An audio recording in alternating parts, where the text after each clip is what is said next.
Candidiasis is quite common. Usually it's something that people live with and rarely speak out about, but it's quite common. So in today's video, we shall look at it in a very simplified way, and we shall see that the solution to it, yes? So we are going to discuss, yeah? Feel free to type into the comment section your experience or something you did, to improve.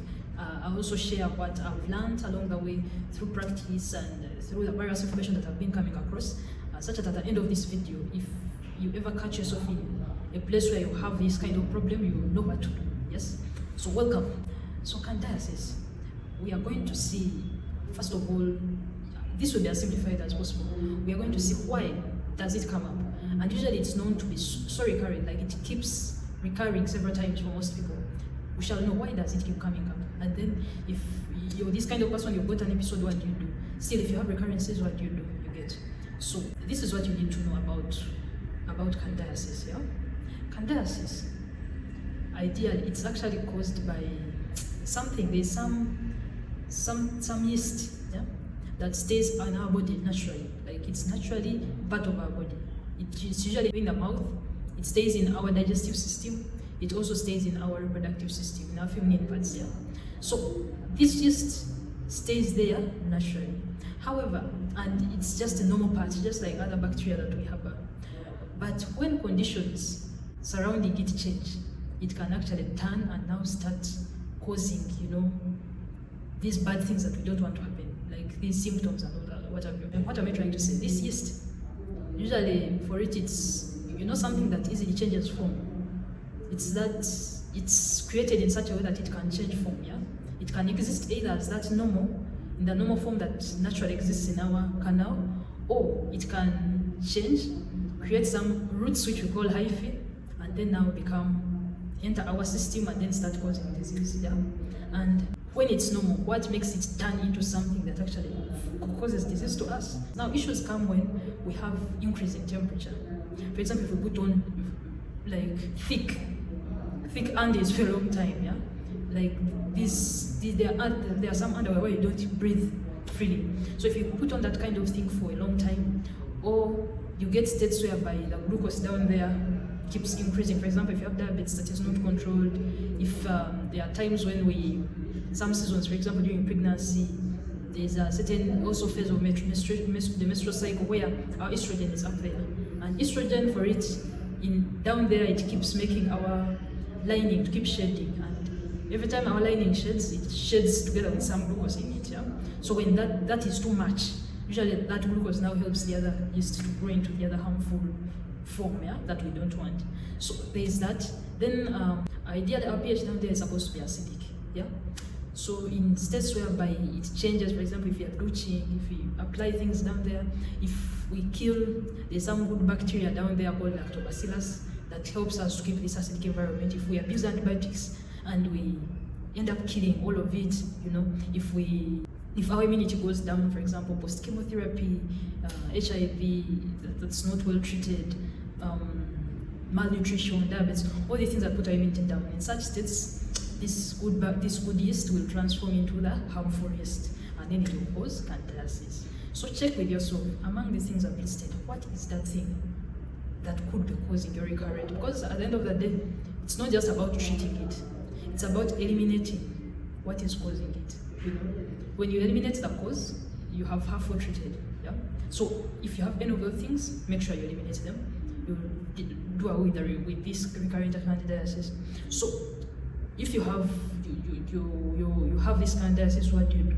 First of all, how do you know it's candidiasis? Because there are multiple discharges, which some people will confuse with candidiasis when it's not, when it's other things. So for candidiasis, I'll mention around 5 things that are outstanding that will point to, if you have them, it's typical candidiasis. One is that intense itching.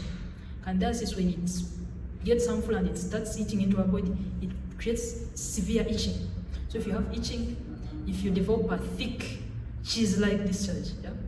Then if you develop, usually there's reddening around the area, there's swelling, there is, of course, because of the itching and scratching, you start getting external burning when passing urine, things of the sort.